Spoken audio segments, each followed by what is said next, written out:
And it's officially that time again. We have a brand new Guild Boss meta team, and this time it is for the Red Vevlet Dragon. And that new team consists of Milky Way Cookie in the front, Sherbet Cookie, and the brand new Royal Margarine in the center, and then we've got Prune Juice and Eclair in the back. We've got the Old Pilgrim Scroll, the Pin Cushion, and the Jelly Watch. And as always, you can utilize the variant version of the Jelly Watch, the Sleepyhead version, if you do have it leveled up. Alrighty, so then diving right in here. First things first, turn off auto. This is a manual strategy. Second thing, we do not hit Milky Way right off the top. We hit all 4 other cookies, though. So we're going to go ahead and spam all 4 of them, save Milky Way for 57 seconds right before the swipe.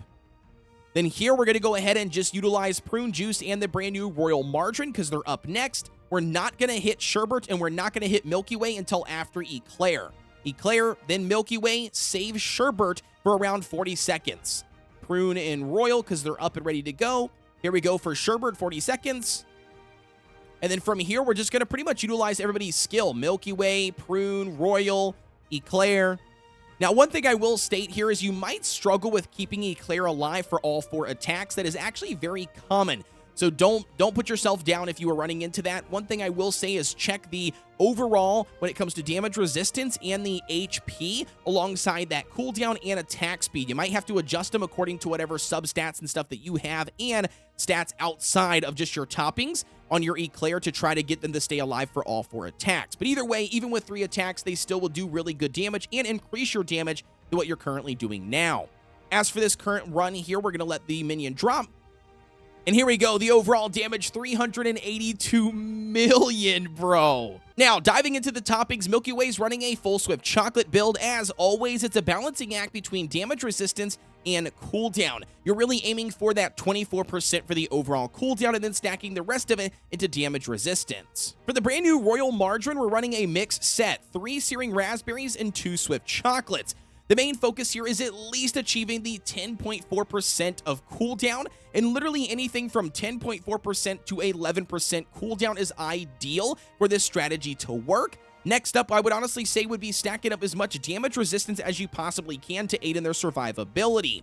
Obviously, any additional crit percent and attack percent will aid in them doing more damage overall, but the main stipulation is stacking up that 10.4% at a minimum when it comes to the cooldown. As for Sherbet, they're going to be running a full solid almond build. Once again, just stacking up as much damage resistance as we possibly can to aid in their survivability. You want to really try to refrain from stacking up any crit percent because if they do crit, they might potentially die sooner than later. Now, Prune Juice is running a full Swift chocolate build. As always, just like beforehand, they're going to be stacking up 24% at least for the overall cooldown. And then as for extra substats, I would focus on crit percent and attack percent to aid in them doing maximum damage. Prune Juice Cookie will be the main source of the damage for this team.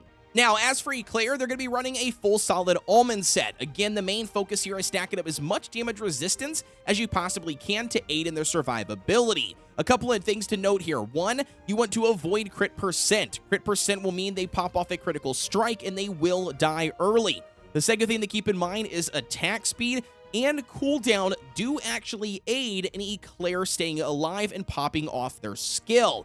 Specifically between 3% and 5% for the overall cooldown, and then the attack speed, anything that I have seen from 1% up to 4% here seems to be working just fine. And in addition to this topping set, you can actually run a full Swift chocolate build on Royal Margarine. You can literally just take Space Donuts toppings that we were using beforehand and then apply them to Royal Margarine and then run the exact same strategy, and your score will obviously increase just purely by utilizing this cookie over Space Donut. However, I will say that my testers did mention that it seemed to score less than the variety or the mixed set of toppings using Swift chocolate and searing raspberries. So if you're looking for the top end score, you might want to run the mixed build, and also the mixed build might be a little bit easier on your toppings pocket because you're not necessarily having to build multiple sets of cooldown or full Swift chocolates. So again, just keep that in mind. And that's going to wrap up our video for today on the brand new Red Vevlet Dragon Guild meta team.